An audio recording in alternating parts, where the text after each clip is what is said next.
let's have another rant. Today's rant is on a couple of things, to be quite honest with you.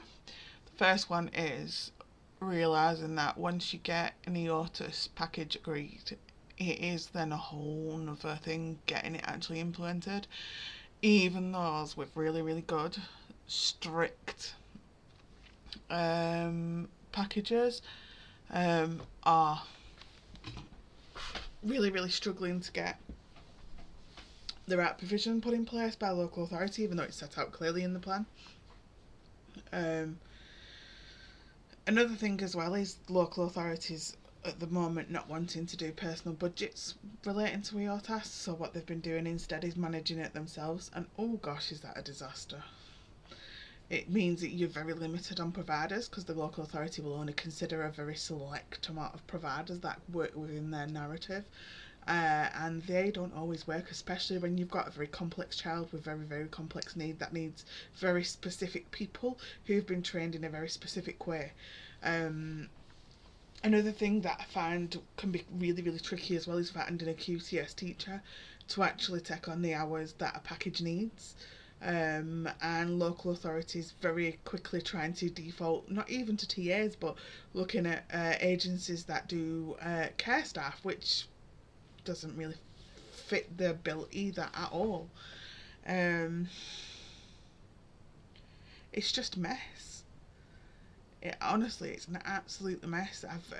The amount of packages that I've supported, and we've got a really solid package at the end of it, but trying to get the LA to actually provide that provision correctly is a whole new thing. And the hardest part about it is you can't necessarily force the RAN to give you a personal budget either, because it is down to the discretion of the local authority, and if they want to manage the package, so to speak, they can. The only route of regress you really have is complaining that provision's not being provided and is not suitable, and quite often they spin it as we believe it is suitable, it's just the parents aren't happy and are asking for more, which is very, very rarely true. Very, very rarely true. Quite often what's being provided is not meeting needs, and that's why parents are asking for the change or something different. It's just, like I said, it's just an absolute mess. And then we go down what's happening in tribunals, and over the last 6 months or so, I have seen a shift of tribunals not necessarily accepting independent reports, and in particular since we've had these new rules where the reports have to be 15 pages or less, and the tribunals won't agree to the provision because the reports don't have the full detail of how we've come up with the decision, where the hypotheses of these professionals has come from, the background of why this provision's being recommended, because it's impossible to be able to, for these professionals to be able to write everything needed into a short report, and by minimising that report it's making these professionals in the eyes of the tribunal look less credible because they don't have the full in-depth explanations of why it's needed. And that in itself is wrong, because then it's forcing parents to actually pay for the attendance of these professionals at tribunal, and that's not necessarily always within reach for parents. It costs a lot of money for them to fund reports, never mind also having to fund attendance at tribunal. And sometimes when you've got to make that payoff, you pay off the report and don't have the attendance, but then reports need to be able to state what this need to state for them to be solid enough to stand up in tribunal. And what the tribunals seem to be doing now with this, this stripping of how these reports have to be for evidence is limiting how that works. They're limiting the possibilities of evidence. They are limiting the parents' ability to prove their case. Local authority can bring their witnesses along quite often, quite easy. It's not an additional cost for them because those people work for them in the first place. For parents, it's always an additional cost, and the whole point of the tribunal system is it's not supposed to be a payoff for parents at all.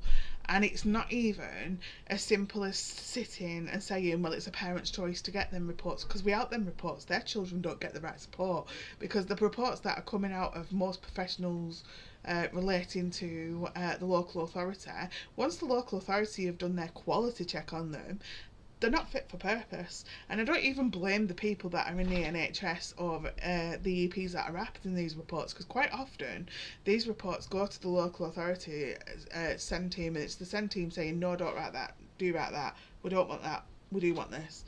And that's wrong, because that report's supposed to be that professional's opinion of what that child needs. And most of those people that work in the SEN team or the managers, etc., making these decisions do not are not qualified in that area of expertise. And that's what we should be looking at, and that's what tribunals should be looking at.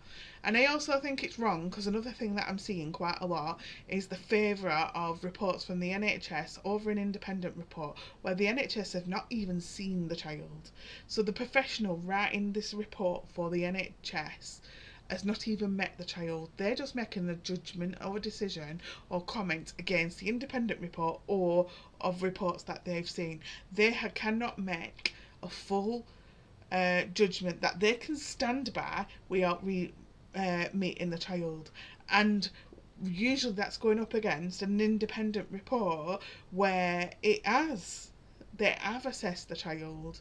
So to reject an independent report where they've assessed the child and that provision and need has come directly from what's been seen in them sessions, to a report that's been made up of reading other documents and they've not even seen the child themselves, is ludicrous. It's diabolical. Honestly, I don't know where we're going. And I don't know how we got here.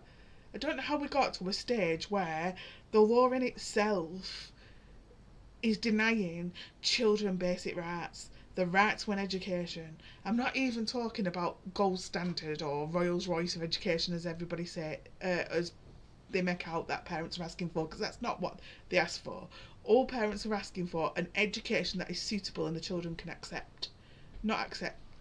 Ugh. Access, not accept, sorry. And the children can access, and that their barriers to their progress are minimised as much as possible. But as per usual, that is complete opposite of what we're doing, and I fear what we're seeing already from services, tribunal, local authorities, etc., is what's coming. And it shouldn't be happening yet because nothing's been passed, but I fear that we're already seeing the signs of what is coming. And I don't think any of the consultations that are coming out, even the IOTAS one that's out right now, the one that we've just done, are going to make any difference. The government's going to do what the government wants to do, and they don't care what we have to say. And that's the sad fact of it, is because it's not their lives they're ruining. It's the next generation of people who could do great in this world, and they are putting as many barriers and problems and difficulties in place to ruin these children, to make it that these children are no longer, when they're older, in a place where they're able to go out into the big bad world, because they've been failed so badly throughout their education process and period and forced into situations that they can't cope with, that they have significant trauma and mental health challenges that take many years of support to be able to even consider working past them. And again, as adults, that support won't be available, because it never is.